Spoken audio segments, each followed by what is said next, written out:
Fala, turma, beleza? Eu sou o Marcos, eu sou um dos engenheiros aqui da Teras e no vídeo de hoje aqui eu vou explicar aqui para vocês é, alguns indicadores aqui fundamentalistas que a gente traz aqui para o nosso site, tá? Eu vou escolher aqui de uma forma um pouco mais aleatória qualquer empresa aqui, vou até fechar os olhos. Bom, eu escolhi essa aqui, nunca nem vi essa empresa, que tem muita empresa aqui. Mas beleza, ela é uma empresa do setor de petróleo. A gente tem aqui informações da cotação dela, que é o valor mínimo das cotações dos últimos tempos, é o valor médio e o valor máximo. Né?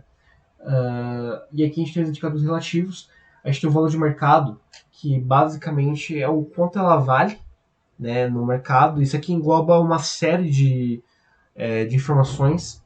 É, por exemplo, contas a receber no futuro, valor, contas a receber ajustado, são uma série de informações aqui que engloba esse valor de mercado, mas basicamente ele representa o quanto a empresa vale.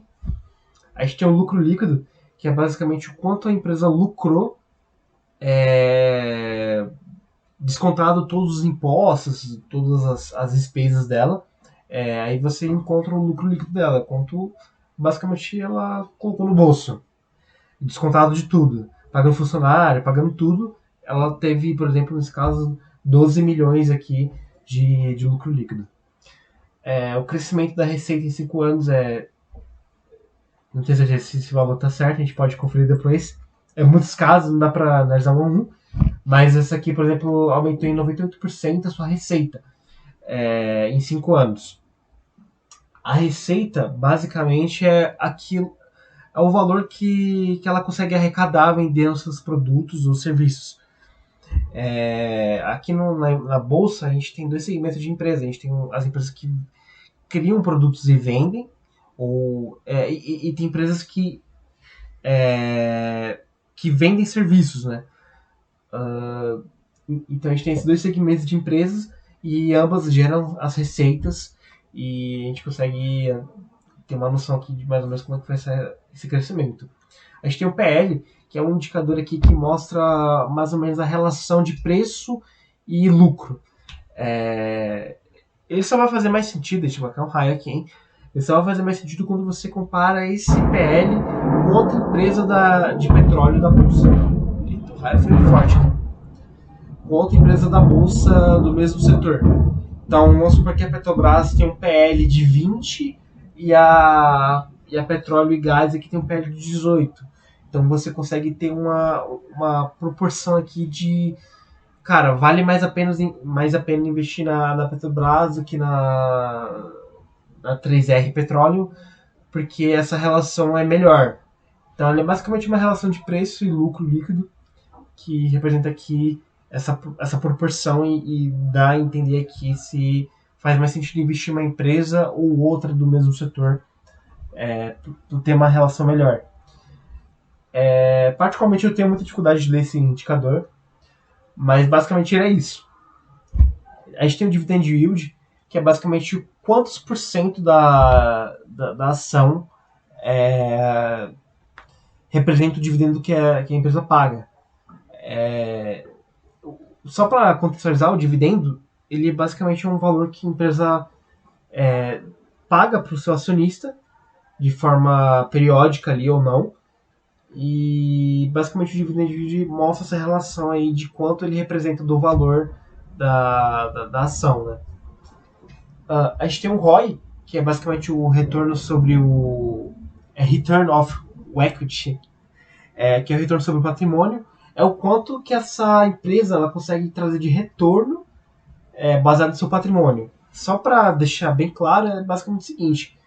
Vamos supor que você tem uma empresa muito, muito grande que, cara, o patrimônio dela é absurdo, só que ela tem um ROI muito baixo. E você tem uma empresa que tem um patrimônio muito baixo, só que tem um ROI muito alto. Então ela traz muito mais retorno com pouco do que aquela empresa que tem um patrimônio muito grande e traz pouco retorno. Então ele é um indicador para trazer mais ou menos essa proporção aí também. Você consegue ter essa proporção de grandeza aí. A gente tem o LPA, que é basicamente o lucro por ação, quanto cada ação lucra. É um outro indicador aqui interessante para você entender essas proporções. Né? E, cara, a gente tem os gráficos aqui que basicamente você consegue entender o crescimento de alguns indicadores. Né? Aqui não, não são indicadores relativos, são indicadores puros, né? Então a gente consegue, por exemplo, entender como é que está o crescimento do patrimônio líquido dessa empresa ao longo do tempo aqui. A gente pega todos os dados que a gente tem disponíveis e plota. Geralmente, a gente tem dados desde 2011. Lá na CVM, então a gente pega desde 2011.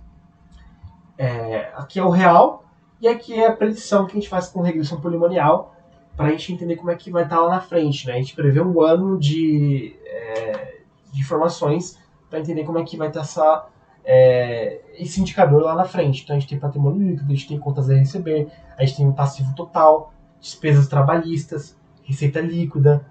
Então vamos tentar enxergar aqui. Que aqui a gente não vai. Deixa eu ver, aqui não tem 5 anos certinho. Mas ele estava falando que a receita líquida aqui subiu 98%. Mas, por exemplo, a gente tem dividendos. No caso, a empresa não paga dividendos, não pagou. Então a gente não consegue acompanhar isso.